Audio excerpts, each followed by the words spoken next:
मुख्यमंत्री एकनाथ शिंदेंकडून मुंबईत आज स्वच्छता मोहीम राबवली जाते। कुलाब्यापासून ते MTHL इंटरचेंज पर्यंत स्वच्छता मोहीम राबवली जाणार आहे। स्वच्छता मोहिमेला मुख्यमंत्र्यांनी हजेरी सुद्धा लावलेली आहे। ही थेट दृश्य सुद्धा आपण या क्षणी पाहू शकता। या स्वच्छता मोहिमेनंतर पंतप्रधान नरेंद्र मोदींच्या हस्ते लोकार्पण सुद्धा होणार आहे, ते म्हणजे शिवडी न्हावाशेवा सीलिंगचं अर्थात अटल सेतूचं आणि या अटल सेतूची पाहणी सुद्धा मुख्यमंत्र्यांच्या उपस्थितीत आज केली जाईल।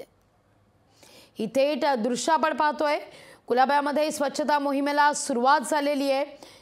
मुख्यमंत्री एकनाथ शिंदे कुलाब्यापासून MTHL इंटरचेंज पर्यंत हा सगळा पाहणी दौरा करतील।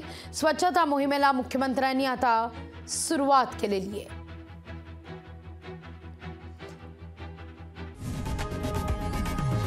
लोकशाही मराठी ऐका, पहा, जागरूक रहा।